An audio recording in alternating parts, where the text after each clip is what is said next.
Muito bem, estamos iniciando mais um programa Universo Presbiteriano. Programa esse que visa apresentar o pensamento do cristão reformado e a visão da Igreja Presbiteriana. Trata-se da doutrina calvinista fundamentada na sua única regra de fé e prática, a Palavra de Deus. A Igreja Presbiteriana do Brasil subscreve a Confissão de Fé de Westminster.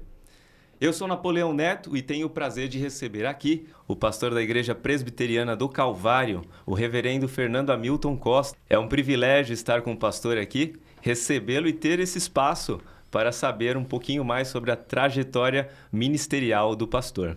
É um prazer, pastor. Opa, obrigado pelo convite. Que legal e chique, eu estou inaugurando o programa. É isso mesmo. Mais importante ainda. Eu agora iniciando aí no seminário, né?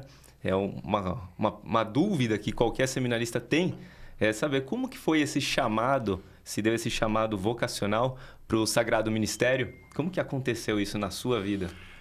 Guilherme, a questão de vocação é uma coisa muito interessante, né? O pessoal discute isso. Você sabe que tem até alguns pastores que não acreditam em vocação, não do jeito que nós acreditamos, mas eu acredito mesmo que é uma...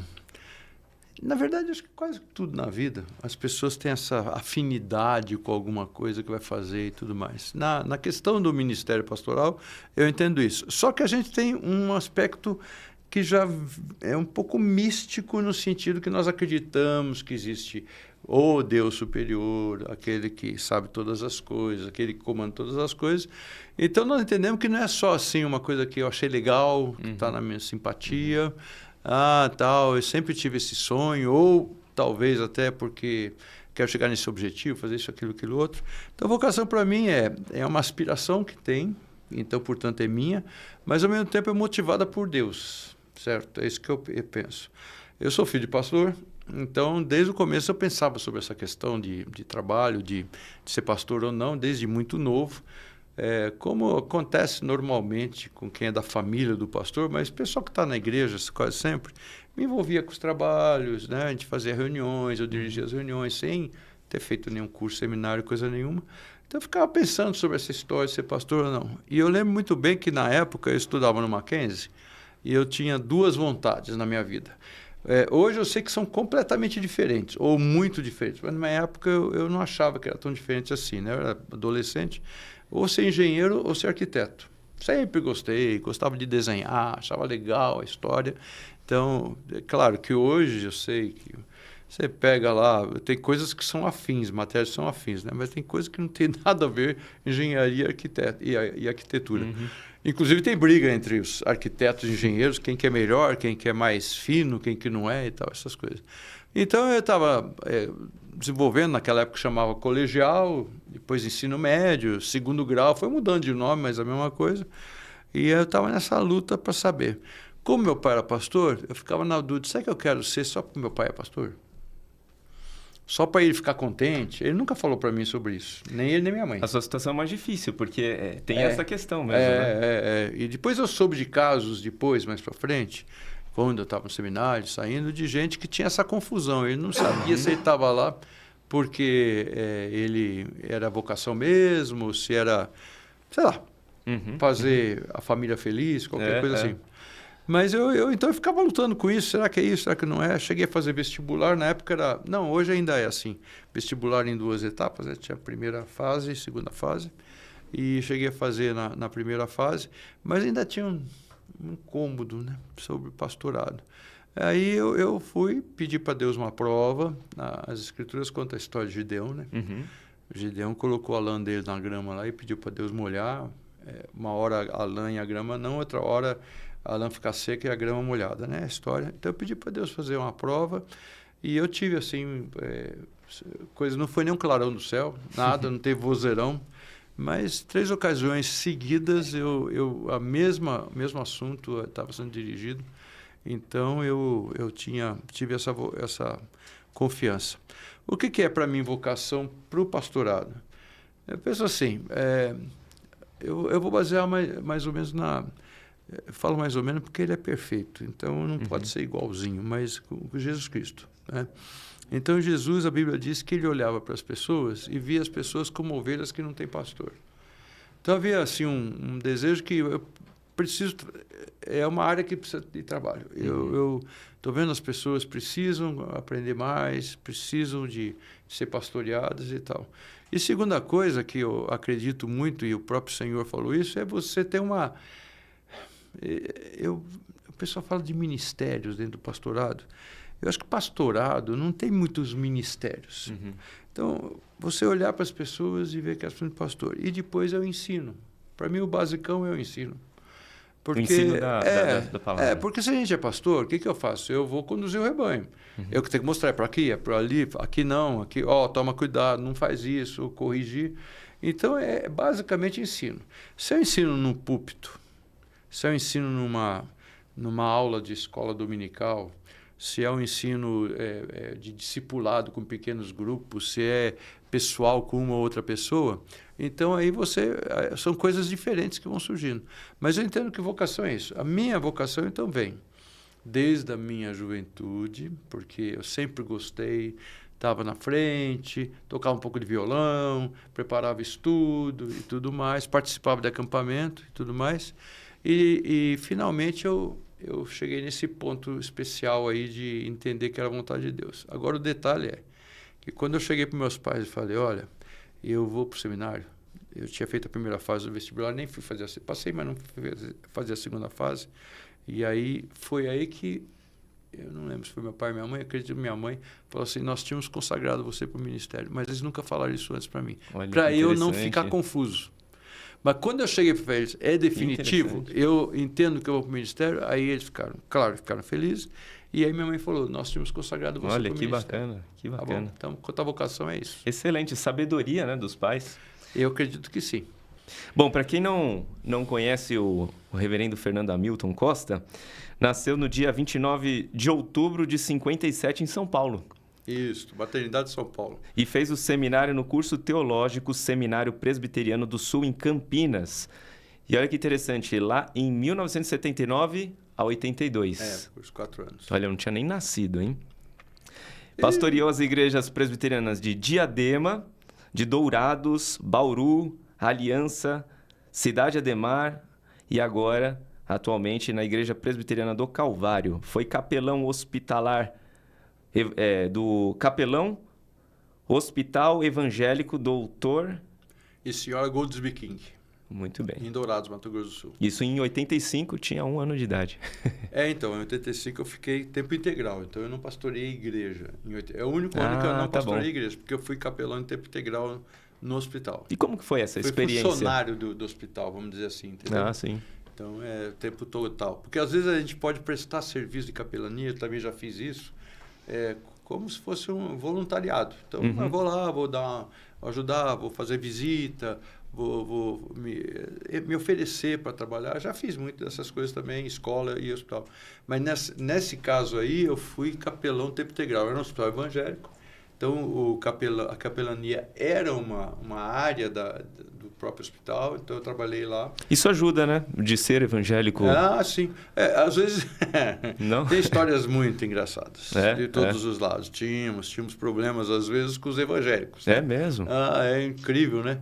Porque o hospital evangélico não é hospital para evangélico. O hospital é evangélico, mas o hospital é para atender todo mundo. Mas, às vezes, o evangélico dá um pouquinho mais de dor de cabeça pra gente. Tipo, a pessoa vai lá, a hora tá curada e arranca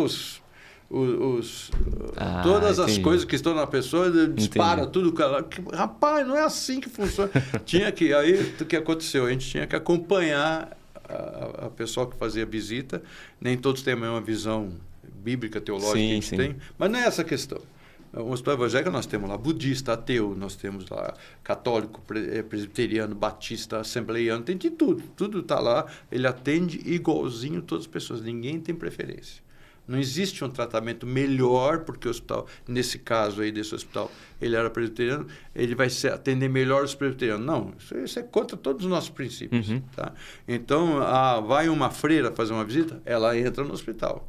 Se for um monge fazer uma visita, ele entra no hospital. Não tem nenhuma restrição. Mas é um hospital. Então, não pode lá você estar fazendo uma visita para um doente e você orar ou fazer um trabalho, seja o que for. qualquer coisa, fazer uma unção e falar, está curado e tira os scalp. Scalp é aquelas coisinhas que ficam no braço e tal. Tira os scalp, tira uma máscara, aí dispara. E a responsabilidade da vida de quem está lá é do hospital. Se a pessoa vier a ter uma consequência desse problema, quem vai sofrer é o hospital. Então, aí nós tínhamos que acompanhar. Quando vinha lá, não, eu vou fazer uma visita, nós somos de tal linha de pensamento religioso, nós vamos fazer uma visita. O capelão que acompanhava. Aí a gente tinha que acompanhar. Quer dizer, é uma coisa chata que fica parecendo que a gente está... Fiscalizando. Não deixa de ser uma fiscalização, né? Como eu acabei de falar, né? Mas não é uma restrição. Só que assim, temos regulamentos? Tem. Pode pôr a mão? Não pode pôr a mão? Tinha muita gente que ficava em enfermaria. Enfermaria você tem 8, lá tinha enfermaria para 8 pacientes. E aí, se você está aqui com uma pessoa e você, por exemplo, ora em voz alta e você clama e tal, mas o outro do lado é uma pessoa que agnóstico, ateu, que lhe incomoda, você tem que respeitar a pessoa que está do lado. Tá? Uma coisa é você num culto na sua igreja. Sim. Outra coisa é você num ambiente onde tem outras pessoas. Mas é muito interessante. Só que também, né, tem as horas que você tem que ir lá visitar uma pessoa que está em coma, você tem que avisar alguém que o filho morreu no acidente. Então, portador aí das notícias difíceis. Mas né? faz parte, faz né? parte. Até da vida pastoral. Como pastor, eu já tive que reconhecer morto, que a família não tinha quem fosse reconhecer. Um problema até legal hoje em dia, é proibido isso. Mas na época eu tive que me virar. Né? Você falou morto e eu lembrei que recentemente agora, é bom deixar registrado também, que foi o falecimento do meu avô. Você esteve presente, trouxe uma palavra, aliás, muito reconfortante, né, para a família. Então, a gente agradece muito também. Isso.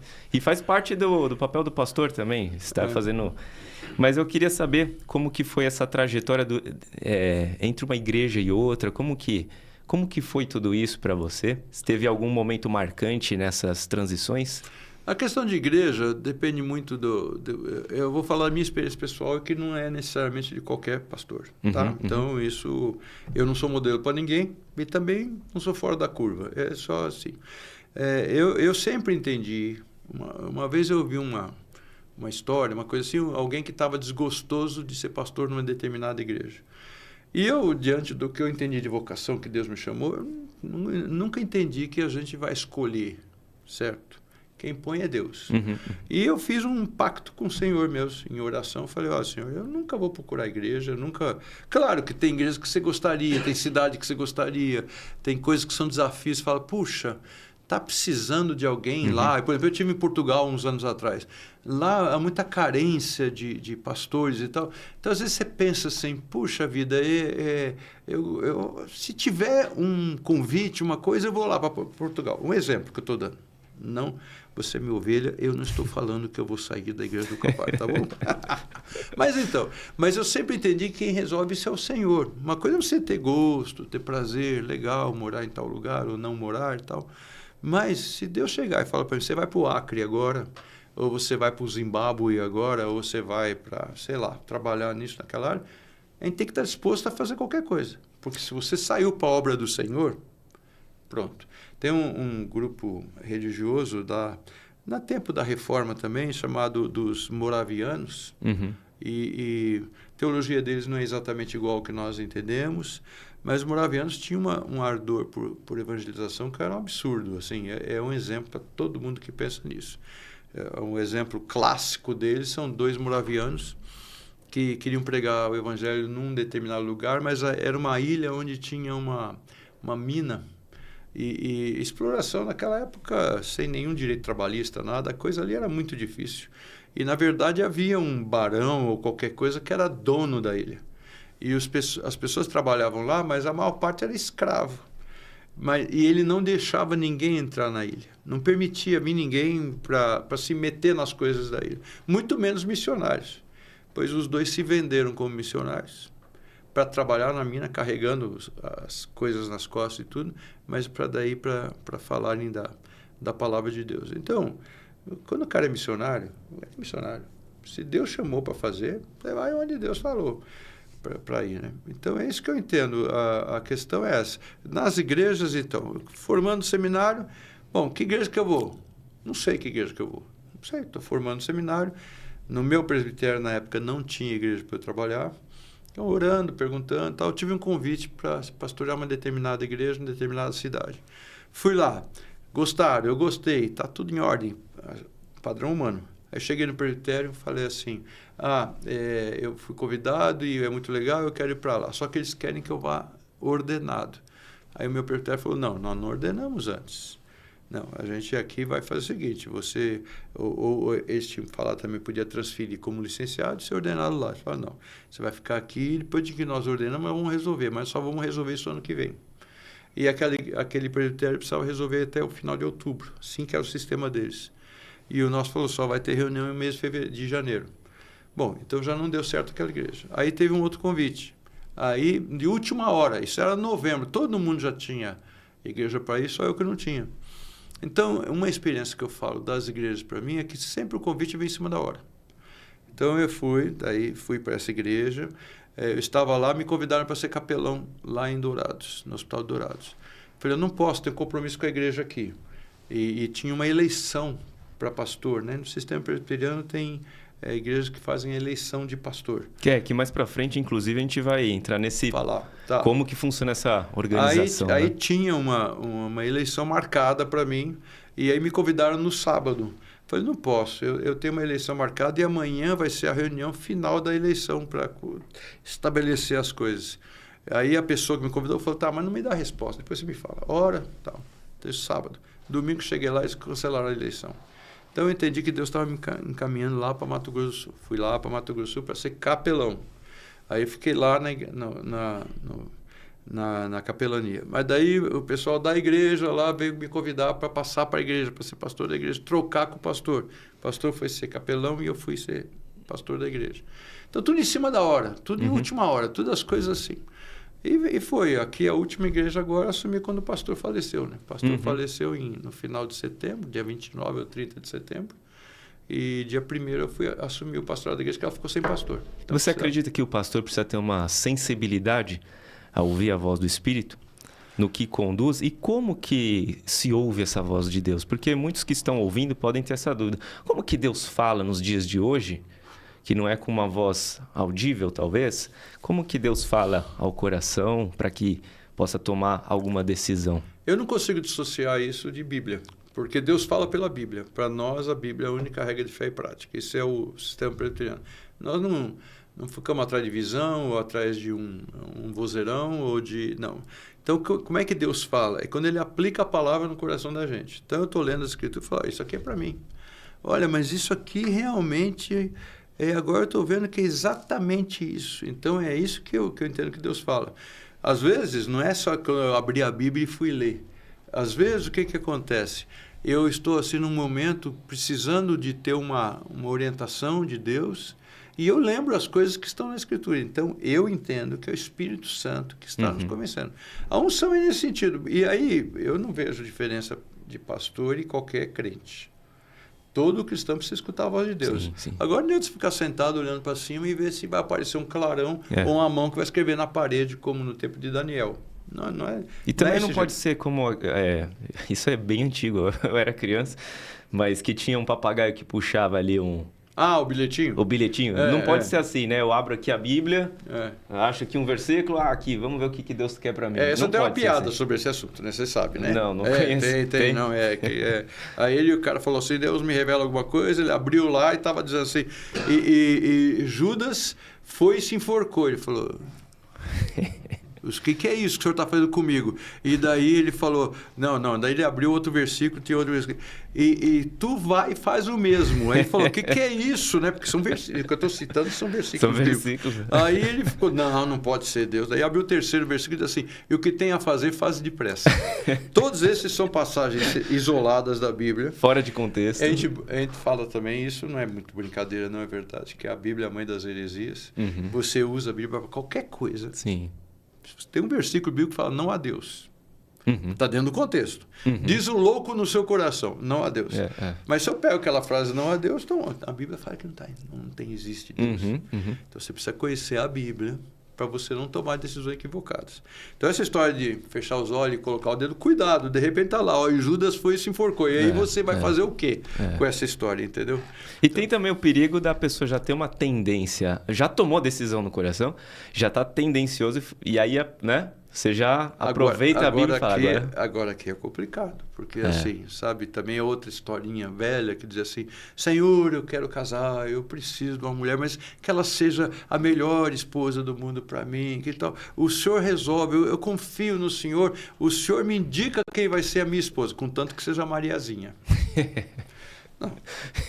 Se você está pedindo para Deus alguma coisa, você tem que estar com o coração aberto e de repente você fala, Senhor, eu quero tanto ser pastor e tal, São Paulo, uma igreja grande e tal. Deus fala, tá bom, então isso que você vai ser lá na Casa do Chapéu. E você vai ter que ir para a Casa do Chapéu. Se você se coloca na mão de Deus. Você não pode por condições. O que é isso? E nem vem com sucesso, por quê? Deus chama Isaías no capítulo 6, e aí Isaías fala, eis-me aqui, envia-me a mim. Aí Deus fala, então você vai falar, ninguém vai escutar, você vai dizer, ninguém vai entender. Deus me mandou falar para ninguém entender? Deus manda o que Ele quer, do jeito que Ele quer. E você tem que, se você está submisso a fazer a vontade de Deus, você vai fazer a vontade de Deus. Ah, mas nesse lugar, ou mas com esse salário, ou mas se você está à disposição, você tem que fazer. Eu me lembro de João Batista também, uma voz que clama no deserto. Ou Paulo, lembra? Paulo estava na viagem dele que ele queria ir para a direção do que hoje seria a Pérsia. Hoje não tem Pérsia. O Irã, Afeganistão, tal. Ele estava na Turquia, atual Turquia. Mas ele queria ir para o lado direito do mapa, vamos dizer assim, em direção à Ásia, tá? Índia, sei lá para onde. Ele queria lá. Um anjo apareceu e falou, não, senhor, você vai para a esquerda. Eu estou falando olhando o mapa, né? A esquerda que eu falo é olhando o mapa, a gente olhando o mapa, que era do lado da Europa. Daí um anjo apareceu e falou, Deus, ele diz um varão macedônico, né? Então ele teve uma visão de uma pessoa com os típicos grego, né? E falando assim, passa a Macedônia e nos ajuda. Então Paulo, que queria ir para um lado, foi para o outro lado. Então a gente tem que estar sempre à disposição de Deus. Eu estou muito confortável na igreja que sou pastor, mas se amanhã Deus fala para mim assim, você vai para, sei lá, Angola, eu vou para Angola. Ou então eu não entendo, é isso que eu entendo de vocação. De novo, não estou pondo padrão, estou dizendo que eu sou melhor, não estou dizendo que eu sou perfeito, que os outros são errados. Mas eu entendo que é assim que funciona. Pelo que eu entendi, então são dois pontos bastante importantes de entender. Primeiro, a sensibilidade à voz do Espírito, entender essa voz. Procurar na palavra o ensino, né? Não vai ser uma coisa extraordinária. Até porque o programa chama Universo Presbiteriano, é interessante sabermos qual que é a cosmovisão cristã para o presbiteriano que tem uma fé reformada. Porque eu escuto muitos irmãos cristãos que se apegam muito a sinais, a misticismo, enfim, muita simbologia, mais misticismo mesmo, de ouvir a voz de Deus de muitas maneiras e acaba meio que saindo um pouco aí da palavra de Deus, né? Como que a gente vê, nós cristãos reformados, essa questão da... Não quer dizer que não tem sinais. Claro que tem sinais. Eu acredito em sinais. Eu estava num determinado momento precisando tomar uma decisão e eu vou falar isso aqui porque ninguém sabe o que é e tal, então não tem nenhuma glória aqui, pessoal. E eu resolvi, falei para Deus, eu vou para tal lugar, vou ficar em jejum até o Senhor me responder. Não sei quanto tempo eu vou ficar. Avisei, porque jejum não é para você contar para ninguém, mas para a esposa você tem que contar. Que seria aconteceu? A minha pergunta. Por que ele não está comendo? Está doente? Ele gosta de comer demais. O que aconteceu com ele? Falei, então eu vou ficar isolado. E falei, vou passar o dia inteiro e vou ficar... né? E para não ficar oferecendo, né? E eu, particularmente, não acredito em jejum de menos de um dia, mas esse sou eu. Tá. Somos dois, então. Todo jejum bíblico, para mim, o jejum de menos de um dia é regime, é outra coisa. Mas todo jejum bíblico que eu conheço, eu fiz um jejum de hoje até o meio-dia. Bom, meu filho, mas jejum de até meio-dia, eu faço todo dia. Entendeu? Então, para mim isso não é jejum. Jejum você separa para orar, para ler a palavra e não vai nem comer, você vai estar da dependência de Deus. É isso que é jejum, na minha maneira de entender. E nunca menos que 24 horas. Então eu falei para Deus, olha, eu vou e tchau. Então é isso que vai acontecer, eu preciso. Ela sabia o que eu precisava resolver, que eu precisava tomar uma decisão, ela concordou, claro, sabia e tal. Fui para o lugar. Não deu 40 minutos, apareceu uma pessoa lá. E essa pessoa me deu a resposta. E uma resposta totalmente contrária com tudo aquilo. Eu estava acomodado numa situação boa. Olha. E eu tinha um desafio para fazer uma outra coisa. E essa pessoa era um dos que me acomodavam, que eram meus amigos, que era meu amigo pessoal, o melhor amigo que eu tinha e tal. E eu falei para ele, começamos a conversar e eu falei, eu estou aqui esperando a resposta de Deus. Não falei isso, não. Falei, eu estou precisando decidir uma situação. Ele falou, mas por que você está com essa dúvida? Você não vive pregando que é Deus que conduz a vida da gente? Então aceita isso, vamos ver o que Deus quer para a sua vida. Então, a pessoa que eu menos esperava que fosse falar. Então, é um sinal. E esse foi o jejum mais curto que você fez? Foi 40 minutos. Então, hoje eu acabei de falar que o jejum para mim é 12 horas. Ou um dia, né? Dia pode ser 12 horas, não 24. Mas não deu... Não passei fome.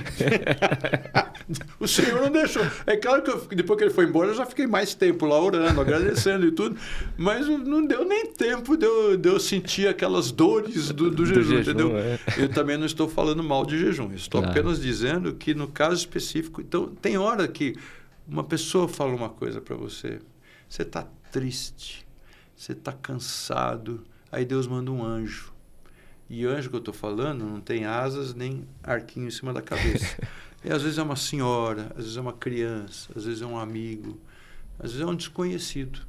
E eu acredito nisso. Então, eu acredito em sinais nesse sentido, sim. tá? Sim. Agora, o que orienta mesmo a minha vida é a palavra. Então, eu preciso... E como é que eu vou poder saber o que Deus fala se eu não leio? Então, a minha grande obrigação é ler as Escrituras. Tá? Esse é um princípio. Você falou de presbiterianismo. Um dos nossos princípios, nós somos uma igreja confessional. Posso falar sobre o que significa isso. E um dos princípios da confissão é: a Bíblia é a nossa única regra de fé e prática. Então, é aqui. Ah, mas fulano disse isso, cicrano disse aquilo, não sei quem sonhou, ou não sei o quê. Tá, a Bíblia fala, quem sonha, diga, eu sonhei. Tá? Mas, e não Deus me disse. Mas aqui é as Escrituras. Sim, Deus pode, através... Puxa, essa noite eu pensei tanto, eu não estava lembrando que fulano está precisando de uma visita. E essa noite sonhei com ele. Então não é que ele vai morrer ou que ele vai ficar bom, não. Mas então eu falo, puxa, Deus está me usando. Tá bom, mas assim, uma revelação. Larga a tua mulher e casa com a outra. Não. Aí não, tá errado, né?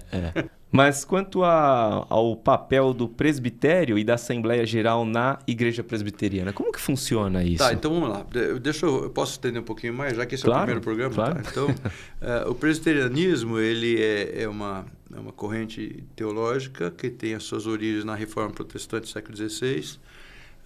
Os fundamentos da estrutura da nossa fé são baseados em João Calvino, que era o reformador em Genebra. Tem dois grandes reformadores daquela época, dois maiores, mais conhecidos, João Calvino em Genebra e Lutero lá na Alemanha, em Wittenberg, né? Então, os luteranos e os calvinistas. Então, os calvinistas, aí foi uma guerra terrível, foi guerra mesmo. Né? Então, havia uma questão de disputa de poder, havia uma confusão da igreja com domínio secular, enfim, não é aula de história aqui, mas é isso. E com isso, em alguns lugares, havia perseguição. Surgiu uma reforma na Inglaterra, mas a reforma na Inglaterra nós sabemos. O Henrique VIII não conseguiu o divórcio dele, o Papa não deu, e ele criou uma igreja. Tá? Protestante, não é protestante? Que ele protestou. Agora não é a mesma corrente. Pegou carona, né? Então, lá na Inglaterra, houve também perseguição. Houve uma guerra também na Inglaterra. E alguns da região, não da Inglaterra, da Grã-Bretanha, saíram e foram se refugiar. Alguns na Holanda e tal. Alguns foram para Genebra, tá certo? E um desses conhecidos chama de John Knox. John Knox, ele era um sacerdote escocês. Tá? Ele voltou para a Escócia e implantou a reforma na Escócia calvinista. E John Knox foi estruturando o sistema de governo. E da reforma calvinista na Escócia surgiu o sistema que nós chamamos de presbiteriano. Se você for na Escócia, não existe igreja presbiteriana que eu saiba. Pode até ter uma, mas é chamada de Igreja da Escócia. Esse é o nome, só, Igreja da Escócia. É a igreja oficial que tem lá. A Rainha Elizabeth, a mãe dela era escocesa e era calvinista. A Rainha Elizabeth tinha algumas palavras a respeito disso. Quando ela morreu, primeiro culto fúnebre que teve agora, né? E estou falando porque está fresco na memória da gente. Foi numa igreja que é a catedral lá de Edimburgo, que é calvinista. não é presbiteriano porque não chama presbiteriano, mas a Igreja da Escócia. Bom, daí foram para os Estados Unidos, através dos peregrinos, e lá foi organizada a Igreja Presbiteriana. E nós somos filhos de missionários, filhos na fé, missionários presbiterianos que vieram para o Brasil. Então, o sistema presbiteriano tem esse nome porque é o sistema de governo da igreja. Então, nós entendemos que os anciãos, presbítero é a palavra grega para ancião. Então, os anciãos, os presbíteros que governam a igreja. Pastor é presbítero? É. Mas tem outros presbíteros? Tem. Então, a gente faz a diferença, que o pastor é o presbítero docente, né? Ele que é o responsável pelo ensino, esse é o cabeça, e os demais presbíteros, eles são presbíteros que trabalham na administração da igreja, mas não são os responsáveis últimos pela doutrina. Esse é o pastor. Então, esse é o sistema presbiteriano. O sistema presbiteriano, então, cada igreja tem a sua relativa autonomia, tem o seu conselho, governo da igreja. Dentro da confissão de fé. Isso, dentro dos princípios que nós temos na confissão de fé. Somos confessionais porque nós somos uma igreja que tem símbolos de fé. E os nossos, no caso da Igreja Presbiteriana do Brasil, símbolos de fé são os documentos de Westminster. Houve uma assembleia, numa revolução lá na Inglaterra, não sei se o povo sabe, mas houve um tempinho que a Inglaterra ela foi republicana, pequeno, teve uma revolução, o rei foi morto e tal, e resolveu-se criar uma assembleia, e essa assembleia, então, ia estabelecer os princípios para a Igreja da Inglaterra, que é a Igreja Anglicana hoje. E aí esse grupo foi fortemente influenciado pelos calvinistas escoceses e gerou uma confissão de fé, um catecismo maior, um breve catecismo, e tem um livro de ordem também, um livro de culto, que a Igreja Presbiteriana do Brasil não adotou. Mas então nós temos... Que é de liturgia... chama-se princípio norteador do culto. Esse a Igreja Presbiteriana do Brasil não adotou formalmente. Mas a confissão de fé, o catecismo maior e o breve catecismo que era para as crianças. A diferença de confissão de fé e catecismo é que a forma do catecismo é feita de pergunta e resposta. Tá? Fica aí uma sugestão para quem está ouvindo também, quiser ensinar as crianças sobre a doutrina bíblica, usar então o breve catecismo. E você tem de graça na internet. Se quiser, você escreve lá, breve catecismo de Westminster, o catecismo maior de Westminster, você vai ter todos eles lá, né? Então são as diferenças. A confissão de fé ela faz afirmações e tem as passagens bíblicas em seguida, né? E também tem perguntas, mas a pergunta é mais no catecismo. Então esse é o nosso sistema. Tá? Então, dentro disso, o que a gente faz? A igreja local ela tem uma autonomia, mas nós nos unimos em fraternidade com outras igrejas e de uma mesma região, um número X de igrejas, depende da região, tem um mínimo, máximo não tem. Então, nós formamos o que chamamos de presbitério. Presbitérios são várias igrejas. Você tem vários presbitérios também de uma região, a gente forma o que chamamos de sínodo. Um sínodo. Um sínodo, ele tem vários presbitérios de uma região. Tá? E tem um número mínimo de presbitérios num sínodo? Um sínodo, no mínimo, 3 presbitérios. Mínimo. Tá? Um presbitério, no mínimo, 4 igrejas. Um sínodo, no mínimo, 3 presbitérios. E tem a Assembleia Geral, o Supremo Concílio, que ela é composta de todos os presbitérios. É gozado, né? Não é o sínodo, é o presbitério. Certo? Então, o sínodo é uma instância administrativa, mas não eclesiástica. Se eu vou ao Supremo Conselho, eu sou eleito representante do meu presbitério e não representante do meu sínodo. Entendi. Entendeu? Sim. O presidente do sínodo está lá, toma assento também, ele tem direito de tomar assento, mas quem vota mesmo são os representantes dos presbitérios. O sínodo é porque a igreja ficou ficando muito grande, então criou esse sistema para facilitar algumas decisões administrativas. Tá? Então, o Supremo Concílio é que decide, em última análise, as questões da igreja, administrativas ou teológicas. O Supremo Concílio é que resolve tudo isso, e tudo de acordo com os nossos símbolos de fé. O Supremo Concílio diz a nosso manual, a nossa lei, Constituição. Aliás, eu tenho está lá, eu te falei que ia te dar, está lá separado para você, que a gente acaba esquecendo. Tá bom, obrigado. Mas ali no Manual Presbiteriano diz que qualquer decisão de qualquer concílio, inclusive o Supremo Concílio, que for contra a Constituição da Igreja, essa decisão é nula. Que for contra os princípios da Bíblia, essa decisão é nula. Então, são as duas coisas que norteiam as decisões do Supremo Concílio. É a lei da Igreja e a confissão de fé e a Bíblia, claro. Então, se você não está enquadrado nessas coisas, então não importa se foi decisão do Supremo Concílio, do sínodo, do presbitério ou do conselho da igreja. não tem validade. Se tem o Supremo Concílio, tem algum outro concílio? Não. Não? É só o Supremo Concílio. É o última instância. E como que o representante do Supremo, do Concílio Superior, ele age nessa esfera? A gente vota, a gente discute, a gente debate, a gente se inscreve para falar, a gente vota. E tudo contra, documentado? Tudo é documentado? Todas as coisas do Supremo Concílio que vão ser discutidas tem que ser através de papel. Uhum. A Igreja Presbiteriana ela tem esse sistema. Então, você tem que fazer um pedido, você tem que fazer um documento para poder ser debatido. Não tem documento, não se debate. Até quando você vai falar no microfone, você leva um documento na mão. Eu quero fazer uma proposta. Aí você tem que ler a proposta, porque tem que ter um documento. Não pode inventar na hora. Não. Eu já fiz documento na hora. Sim. Alguém falou alguma coisa, eu cheguei lá em cima da perna, peguei, escrevi, mas tem que levar o documento. Tá bom. Não precisa ser preparado em casa uma semana, um ano antes. Depende da situação. Quantos documentos eu não fiz em cima da perna lá no Supremo Conselho? Olha só. Muita coisa. Interessante. Entendeu? Uhum. Um sentimento, um protesto, uma proposta, qualquer coisa você pode fazer lá na hora. Normalmente, quando você faz no Supremo Conselho uma proposta que não seja um protesto ou um dissentimento, você tem que ter apoio. Então, eu estou fazendo aqui uma proposta de ampliar o horário regimental, qualquer coisa. Uhum. Aí eu chego, Guilherme, você assina, você concorda? Assina comigo aqui. Tem que ter pelo menos um apoio, não posso ser sozinho. Uhum. Quando eu estou discordando da decisão, aí pode ser sozinho, porque daí ninguém é obrigado a discordar comigo. Então, existe o tal do voto de sentimento ou voto de protesto. Você faz, você explica e você registra lá. Uhum. Pode até alguém falar, deixa eu assinar aí porque eu concordo com o que você está fazendo. Sim, mas eu não preciso de apoio. Agora, todas as outras propostas têm que ter apoio. Tem que ter apoio de outros representantes e de outros presbiterianos. A gente diz assim que o sistema parlamentar no mundo ele é mais ou menos espelhado no sistema presbiteriano, porque primeiro foi o John Knox que resolveu. Interessante. Você diz na nossa política? Na política, qualquer lugar, mesmo nos reinos do Câmara, mundo. Dos deputados, Senado. São mais ou menos baseado no sistema presbiteriano. Né? Bem interessante. Será que é muito orgulho? Talvez. Então, não, mas a gente percebe muita influência do cristianismo em todas as coisas, né? A gente percebe muito isso. Inclusive a noção de moral. De onde vem a noção de moral? Por que as pessoas entendem que matar é errado? Que as pessoas têm essa ideia, né? Algumas coisas que eu entendo assim, que é uma moral que está no coração de qualquer ser humano.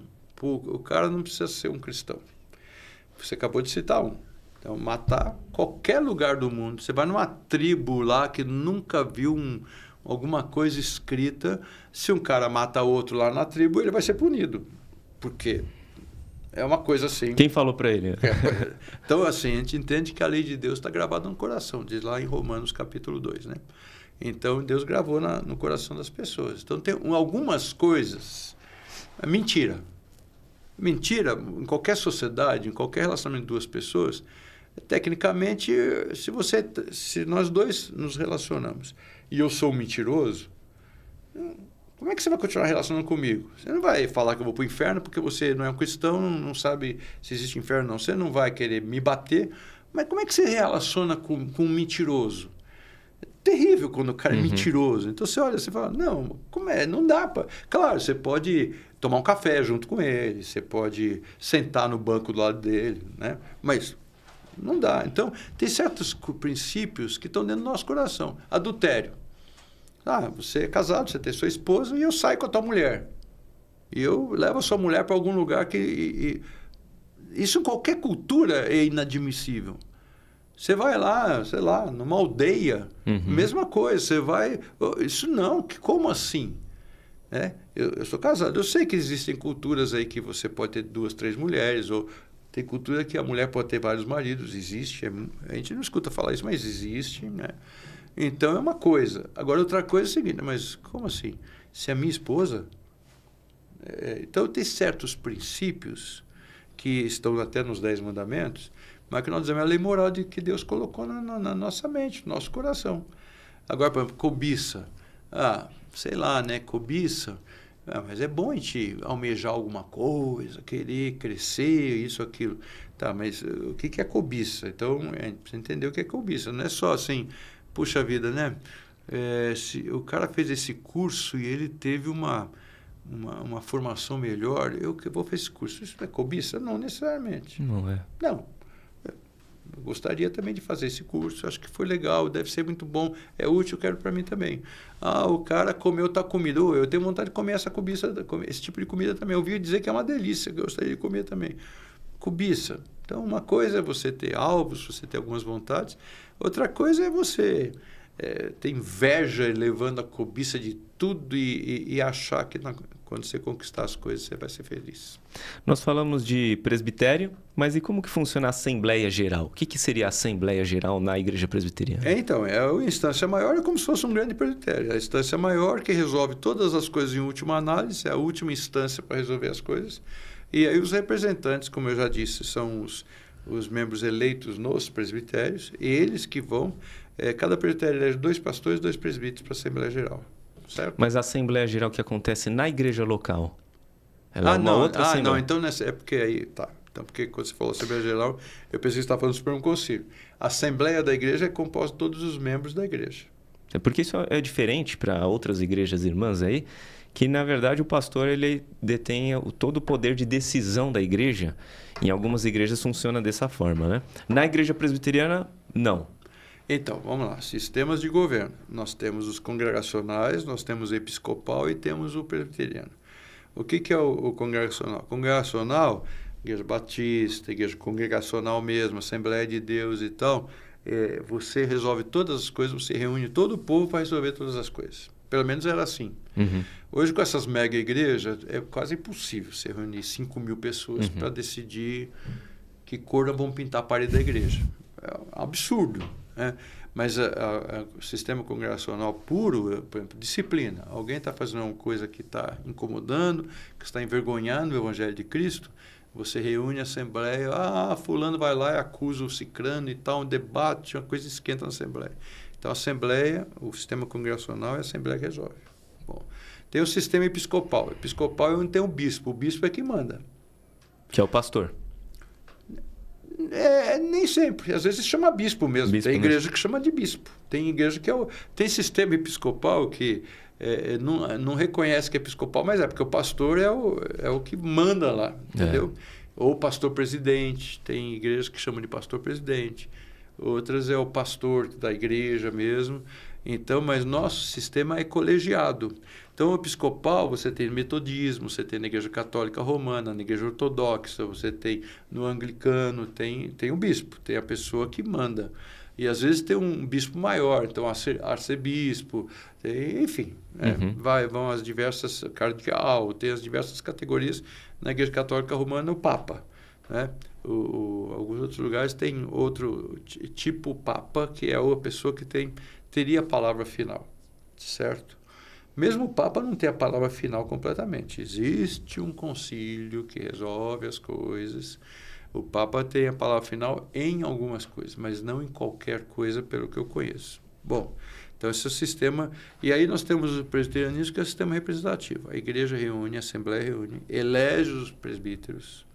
E os presbíteros tomam as decisões naquilo que a gente chama de conselho. Então é uma reunião fechada. Então, essa é a Assembleia da Igreja que resolve algumas coisas, a Constituição determina. Por exemplo, no sistema presbiteriano, os presbíteros, o conselho não pode vender nem comprar terreno. Isso é responsabilidade da Assembleia. Então, está lá definido o que é uma coisa ou outra. Questões de disciplina, de projetos, de orçamento, tudo quem faz é o conselho. Mas algumas coisas é só a Assembleia que resolve mesmo, todo mundo junto. A eleição de oficiais, a eleição de pastor... Então, isso é a Assembleia que resolve. Exame de um candidato para ser batizado. É dentro do conselho, não é diante da igreja. O conselho reúne, examina, conversa. E pelo que eu percebo, o sistema presbiteriano sempre precisa de mais pessoas. Não é sempre uma pessoa só que decide. Pode levar a decisão ou não. E isso é interessante. A gente faz uma reunião familiar lá. E tem um dos versículos que as minhas crianças decoraram, que é: o coração do homem enganoso e desesperadamente corrupto, quem o conhecerá. Talvez seja por isso, pela falibilidade humana, o ideal é que tenhamos mais pessoas decidindo sobre o mesmo. Então, mas falibilidade, você vê, nossa confissão de fé fala assim que os concílios erram. A própria confissão de fé diz que os concílios erram. Mesmo com muita gente ali. Então, não é a questão de falibilidade, porque você pode tomar decisões falhas mesmo no concílio. Qualquer um deles, inclusive o Supremo Concílio, qualquer nível. Então, não é exatamente por isso. É porque há princípios bíblicos. Moisés estava levando o povo no deserto, o sogro dele chegou e falou, mas aí o pessoal ia resolver qualquer coisa. Discutir se é meu, se não é meu, não sei o que. Tá. Moisés que resolvia. Não sei o que, quero fazer minha tenda para cá, ele colocou não sei o que. Moisés resolvia. Então, aí o sogro falou, Moisés, você não... Ele estava liderando mais de 1 milhão de pessoas. 1 milhão de pessoas? Mais de 1 milhão de pessoas. Imagina decidir sobre... A Bíblia fala que eram 600 mil homens, sem contar mulheres e crianças. 600 mil homens, sem contar mulheres e crianças, quando saiu do Egito, sem contar o que nasceu no caminho. Então, mais de 1 milhão de pessoas. Era tudo Moisés. Aí o sogro falou, faz o seguinte, escolhe de cada grupo, de cada família, um líder. Então, você vai ter as pessoas que vão governar. Então, esse é o princípio do presbiterianismo. A gente partilha a responsabilidade. Claro, ajuda a errar menos? Provavelmente. Mas não estou dizendo que um conselho é infalível. Isso é bom saber. E nós não temos esse princípio. Existem igrejas que falam que o concílio, o que ele afirma, é infalível. Tá certo? Então, apelando como se fosse, como que é instituído por Deus... Aí traz a base é aquele versículo que fala que o que você ligar na terra, Deus vai ligar no céu, e o que você será ligado no céu, e o que você desligar na terra, será desligado no céu. Então, essa é a base. Então, é o seguinte, o concílio resolveu, você tem que acatar. Nós não temos esse pensamento. Aliás, esse é um dos motivos da briga da reforma no século XVI, foi exatamente isso. Exatamente. Né? Então, peraí, não é assim não. Não é assim que nós entendemos que as Escrituras falam. As Escrituras estão acima das deliberações e dos gostos pessoais. Então, o sistema presbiteriano é um sistema representativo. Tá, então você reúne a Assembleia para eleger oficiais, você reúne a Assembleia para decidir venda e compra de propriedade, de questões assim. Então, é a Assembleia que resolve tudo isso aí. Beleza. Aí você tem os representantes da igreja, o presbítero, é eleito para representar a igreja no presbitério. Aí reúne o presbitério, os pastores e os presbíteros representantes. Esse grupo toma as decisões regionais. Serve como uma instância superior ao conselho. Eu não concordei aqui, eu apelei para o presbitério. Serve como também para isso. Aí são homens escolhidos também, quer dizer, presbíteros e pastores, eles se reúnem e resolvem. Tá. E aí existe uma instância superior, que eu já falei, é o sínodo. Então aí o presbitério resolve, elege para a reunião do sínodo, a reunião do presbitério todo ano, pelo menos uma reunião. Chama ordinária, porque uma reunião ao ano, do conselho quantas vezes quiser, mas do presbitério uma vez por ano, pelo menos. Pode ter outras, mas uma vez por ano. Tá. Então aí o sínodo é uma vez a cada 2 anos. De 2 anos tem reunião do sínodo. Tá bom? Beleza. E o Supremo Conselho reúne de 4 em 4 anos, o grande. Então, aí você é a mesma coisa. Lá se debate tudo com papéis, tudo debaixo de oração, procura-se evitar o máximo possível questões pessoais. E a gente fala de nível nacional. São todos os presbitérios do Brasil ou não? No Supremo Conselho. No Supremo Conselho? Esse aqui é de 4 em 4 anos. 4 anos, esse é nacional. E isso demora quanto tempo, essa reunião? Normalmente tem sido feito uma semana. Uma semana. Uma semana. O Supremo Conselho uma semana. Então, por exemplo, vai ser lá no Acre. Todo mundo vai para lá? Vai para lá.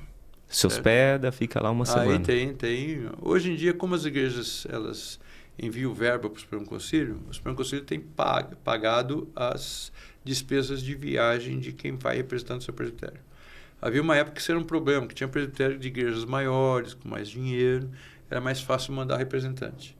E aí alguns presbitérios, às vezes, era muito comum antigamente no interior de Rondônia, começando, cada um mora numa vila, numa coisa assim difícil, tudo muito caro, não tinha nem avião. Então, hoje é outra coisa, mas naquela época não tinha avião, enfim. Então não mandavam representantes.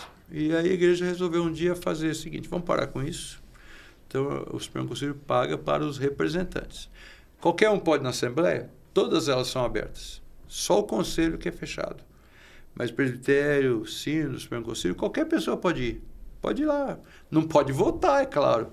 Quem vai votar são só os representantes, senão não tinha porquê de ter representante. Então, você não pode votar e nem pode fazer proposta, mas você pode assistir. Então, eu quero ir lá no Supremo Conselho, você citou aí que foi no Acre. Tá, então vai ter um Supremo Conselho no Acre? Tá bom. Então, nós vamos lá, vai ter os representantes aqui. O Supremo Conselho vai pagar 2 representantes. Você quer ir porque você quer assistir e tal. É por conta sua. Viagem, hospedagem, por conta. Normalmente se usa, hoje em dia usa-se muito hotéis, né? Então, como se fosse um centro de convenções, os hotéis. Mas já houve época que era hospedado nas igrejas, nas casas dos crentes, quando era menor, né? Uhum. Hoje o Supremo Concílio reúne mais ou menos umas 1.500 pessoas. É muita gente. Então não dá mais para você hospedar nas casas. Mesmo que fosse aqui em São Paulo, tá? Vamos fazer em São Paulo, Supremo Concílio, vamos pedir para os crentes hospedar, mas é muita gente. É muita gente mesmo. Tudo bem, pastor. Vamos fazer então algumas considerações finais? Ou vou fazer uma pausa? É uma pausa? Então tá bom. Vou fazer uma pausa. Não precisa falar pausa, porque daí ele vai cortar lá depois. Vai cortar inclusive eu falando a pausa. Falar alguma coisa de igreja presbiteriana independente, essas coisas não convém. Eu não sei, eu acho que essas coisas podiam ser feitas num desses podcasts aí, falar da história da igreja. Mas pode, não tem problema. Falar sobre as linhas. É mais específico, você diz, né? Nós temos um tempinho curto, assim, uns 10 minutos. 10 minutos. Então, eu preciso saber quando acaba, que eu estou olhando aqui. Sim, mas até 10h30. 10h30. Então a gente tem 7 minutos. Você que sabe, eu posso falar também. Eu queria disso, saber mas... um pouco mais, na verdade, Pessoal, né? da trajetória mesmo. Você gostaria Da de minha? falar? Da sua. Tá bom. Alguma história marcante, alguma coisa que aconteceu Faça que... a pergunta aí, porque daí poder usar Tá no bom. corte lá e colocar. Tá certo. Tá bom? O seminarista, o que seria um conselho, né? Sim. Sei lá, qualquer Uma coisa. boa pergunta. Então, pastor, gostaria de te perguntar. Pessoas que já perceberam, já tiveram a confirmação do chamado ministerial, do sagrado ministério, e estão iniciando aí na caminhada, como é o meu caso, iniciando, gostaria realmente de saber como que essa trajetória... Espera só, eu vou ter que fazer uma pausa que eu realmente me perdi aqui na pergunta. Quais sugestões daria? Assim, conselhos, né? Conselho. Pastor, você teria algum conselho para quem está iniciando na caminhada no ministério pastoral? Bom, eu acho que o basicão é o seguinte: você tem, primeira coisa, você tem que ter convicção do seu chamado. Ponto. Porque pastorado não é profissão, certo? Então, às vezes as pessoas... tinha uma historinha que se contava também a nível de piada, né? Que alguém falou com um fazendeiro e tal, e fulano de tal, seu filho? Ele está fazendo medicina, que legal e tal. E fulano de tal, seu filho, que está fazendo? Está fazendo engenharia, maravilha. E o outro? Esse aí não dá para nada, vai para o seminário. Entendeu? Então, assim, você tem que ter convicção que é do seu chamado. Eu entendo o básico. Tem gente que acha que vai para... eu nunca acertei nada, eu fiz concurso do Banco do Brasil, não passei, eu tentei lá não sei o quê, não deu certo, meu vestibular não fiz e tal. Então é porque Deus me queria no ministério. Não. É mais uma tentativa de fazer alguma coisa. Não, peraí. Então, se você tem um chamado, primeira coisa, convicção. Deus me chamou para o trabalho. Beleza? Joia. Aí, no sistema presbiteriano, você vai ter que ir num conselho, você vai ter que ser examinado no conselho, tem que ser aprovado no conselho. Quando o conselho te aprova, então você é aspirante ao ministério. Aí você é encaminhado para o presbitério. Aí o presbitério vai te examinar, ele vai olhar por quê, como é que você prova, como é que você não prova. Aí tem a prova do presbitério. Aí o presbitério concordando, daí pronto, você está apto para ser candidato a entrar no seminário. Beleza? Então aí você está lá no seminário fazendo o curso. Se você tem a chamado, se você tem o reconhecimento da igreja, o reconhecimento do presbitério, do seu ministério, vai firme. Então, vai tranquilo. Você vai caminhando, fazendo a vontade de Deus para ser um ministro da palavra de Deus. Depois, o que vai acontecer depois, ninguém sabe. Ninguém sabe o que vai acontecer depois. Você chega lá no momento diante do seu presbitério, você não deve ir com suas ideias preconcebidas, eu quero ir para tal lugar ou para outro lugar, não sei o quê. Isso é diferente. Você quer ser um missionário, então, de repente, você fala, olha, na cidade dos meus pais, eu sei que tem uma carência enorme lá e eu gostaria de mudar para lá. Tem gente que vai com a profissão dele. O cara é juiz, o cara é engenheiro, o cara é advogado, o cara é médico, o cara é padeiro, o cara é qualquer coisa, ele vai para exercer a função dele e também pregar o evangelho. Tem alguns lugares no mundo que vão para ensinar futebol. Vai jogar, eu sou atleta, ensino futebol e tal, então eu sei que você, por exemplo, é instrutor e professor de taekwondo. Eu vou para tal lugar, eu vou trabalhar como instrutor e lá também eu vou... São os missionários. Mas pastor é diferente. Isso é muito interessante falar, porque no universo presbiteriano, É diferente porque o preparo para o candidato ao ministério, ele é bem demorado, inclusive para que não exista nenhuma dúvida sobre o chamado, bastante estudo sobre a palavra. A igreja sempre, a igreja presbiteriana não é a única, a batista também faz isso. Ah, a batista também? Os metodistas também fazem isso, os luteranos também fazem isso. Então, não somos o único, não é a única denominação que faz isso. Mas para você ser um pastor, você passa por diversas etapas de prova. Porque entendemos que o ministério sagrado é algo muito especial. E ser pastor é um privilégio. Eu sempre falo isso, você já escutou falar isso. Para mim, a melhor coisa que existe no mundo é ser pastor, para quem é vocacionado. Se você não tem o chamado, é difícil, cara. É difícil. Tem caso de pastor que se mata, suicídio. E você, como assim? Aliás, isso é bem comum, né? Assim, o que a gente fala como assim, tem 3, 4 casos por ano. Por ano é bastante. Que é muito por dentro do que a gente imagina que jamais alguém ia tirar a vida. E eu ouvi dizer que tem uma pesquisa que em 10 anos muitos desistem do ministério. Ah, mas então, aí se você não é vocacionado, você vai ver que não é... Peraí, não era bem isso que eu estava pensando. Porque você vai lá, sabe... enfim, eu quero construir minha carreira. Então, não, então esquece. Não. Eu tenho alguns privilégios. Eu já passei por diversas etapas, como vocês viram nas igrejas que eu passei. Passei por diversas etapas diferentes. Mas não é todo mundo. Tem gente que você nunca ouviu falar. Ah, você conhece o Fernando Hamilton, no meu caso? Muita gente conhece porque eu ia em reunião, eu vivia falando, o pessoal ficava rindo, que eu sempre levantava algum assunto, chamava questão de ordem, eu punha meus votos de sentimento e de protesto, tudo eu fazia, e eu sempre agi muito, né? Porque é meu jeito de ser. Eu falo que o bicho conciliar está correndo na minha veia, né? Mas tem gente que você nunca ouviu falar. Ah, você é pastor? É, só pai presbiteriano? Não sabe, o cara ficou sempre na igreja dele local, nunca foi para uma reunião, encontrou com os outros. Tem gente que é praticamente desconhecida. Mas se você vai lá para ser conhecido, eu não fui para ser conhecido. Eu nunca pensei, Deus é testemunha. Eu nunca fui para ser conhecido. Hoje eu sou conhecido em alguns aspectos. Eu tive cargos na Igreja Presbiteriana do Brasil. Teve uma vez tem uma organização que chama, como é que é? Confraternidade Latino-Americana de Igrejas Reformadas. Eu fui na fundação, que aconteceu em Miami, em 95. Então, eu tive alguns privilégios. E agora estou sendo convidado para voltar agora. Esse ano na Costa Rica vai ter, depois de todo esse tempo, 19 anos. Cara, o tempo passa, né? É brincadeira, 19 anos. Estou sendo convidado para voltar de novo agora na Costa Rica. Mas não é sempre que você vai. Eu vou ser pastor, eu vou viajar para o exterior. Como se fosse um status, eu vou pastorear uma igreja grande. Ouvi dizer que o salário de fulano é tal. Meu, você não vai para a igreja para ser isso. É a mesma coisa de futebol, né? Desculpa a comparação. Sim, sim. Não é todo mundo que ganha que nem o Neymar. Não é que todo mundo que ganha que nem o Dudu. Não é todo mundo que ganha que nem... E a frustração é parecida, claro, né? O menino entra... Agora, você gosta de jogar futebol? Gosto. Joga como... Eu morei em Bauru e tinha alguns lá que conheceram o Pelé nos inícios. O Pelé, você sabe que ele é mineiro, mas ele foi criado em Bauru, né? E lá que ele começou a jogar bola, no BAC, Bauru Atlético Clube. E aí tinha umas pessoas lá que me contavam, rapaz, você não acredita, o Pelé, depois de foi campeão do mundo, em 1960, mais ou menos, 58, ele veio aqui, um dia nós estávamos jogando bola num campinho de várzea aqui em Bauru, e de repente para um carrão lá em cima, abre a porta, sai o Pelé correndo e vai lá para jogar, porque ele gosta de jogar futebol. Então ele gosta, aquilo está né? Então você não vai lá porque vou ganhar 1 milhão, 10 milhões, 50 milhões, 300 milhões, vou ganhar em dólar. Não, peraí. Então você não vai para a igreja também, porque eu vou aparecer, porque eu vou estar no podcast. Entendeu? Não, você vai para você ver o Senhor. Deus te deu oportunidade, que bênção, meu irmão. Que maravilha, aproveite. Sempre lembrando que quanto mais Deus dá, mais ele cobra. Perfeitamente. Isso ninguém escapa.